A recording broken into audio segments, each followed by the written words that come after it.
Hi Questers, and welcome to this week's episode of the Weekly Wrap-Up, the show where we talk about the latest Oculus Quest news and updates from the past week. We have quite a few things I want to cover today, but first, this month is Questtober, and to celebrate we're doing some giveaways. Do you want to win one of 3 game keys for the wands on Oculus Quest? Then pay close attention to this week's Weekly Wrap-Up for a secret message to pop up. Once you find the message, leave a comment with your answer in the comments, and you'll have a chance to win one of those 3 codes. Alright, now it's time for some news. Let's start right off with the news that everyone is talking about. Beat On, the mod that allowed for custom music on Beat Saber, is discontinuing support, as Oculus has updated their terms of service to not allow the use of illicit mods for games on the Quest. This means that moving forward, Beat On will not be updated for future Beat Saber versions or the most recent version. This isn't something that Beat Saber had anything to do with, and Oculus didn't even specifically say anything to the Beat On team, but they did make it pretty clear in the new terms that any mod not officially supported by the game's developers will not be allowed. Honestly, even though people are upset over this, it isn't really that big of a surprise, nor do I disagree with it from a business standpoint. The whole idea of custom songs hinged on the fact that you could play unlicensed music in Beat Saber, which is why Beat Games wouldn't officially support the use of Beat On, and why Oculus had to change its TOS so that it would not run into legal problems due to music piracy. Obviously it sucks, but unfortunately they aren't wrong from a business or ethical standpoint. Some people are actually worried about what these terms mean even when it comes to sideloading, and there is some misinformation out there saying that Oculus is going to start banning people just for using developer mode or sideloading. As of right now, there is no confirmation of this, and I highly doubt it'll come to that due to the fact that there isn't any legal issue with the ability to use both developer mode or sideload free or even paid apps, as long as those apps are not pirated. Oculus is well within their right to restrict piracy and illegal activity, which it seems is what they're trying to target.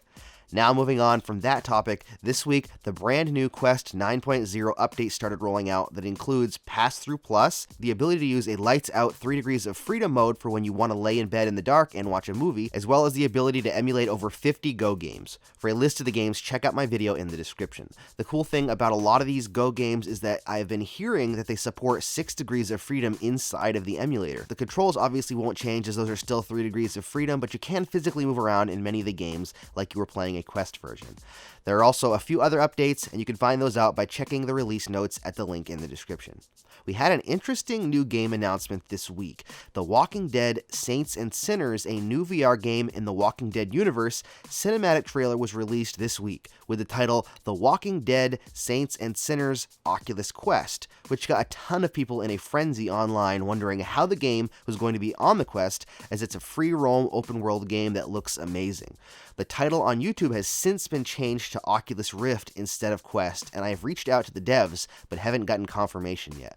I'm hoping that this wasn't just an error on the part of Oculus, as on the official website it does say they are currently working on a PC and Rift version with news on other headsets coming soon. I'm hoping that means they'll be announcing a Quest version as well, or else someone probably just got fired at Oculus for getting everyone excited for nothing.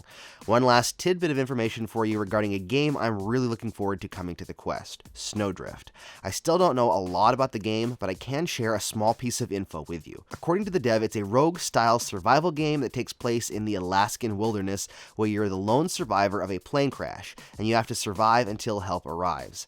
Now, to me, that sounds amazing and exciting. I will be sure to share any other info I have as soon as I can. Pretty slow this week when it comes to new releases and things added to the Quest store. In fact, we didn't see any new coming soon games added this week at all, but we did see the release of Dread Halls, the dungeon crawling horror game.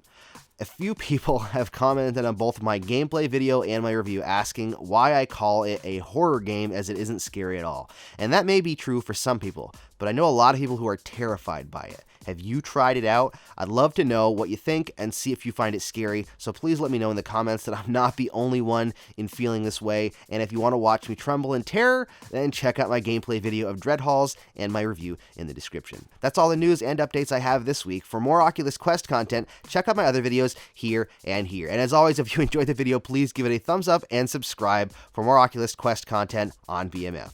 I will see you next week, and happy questing.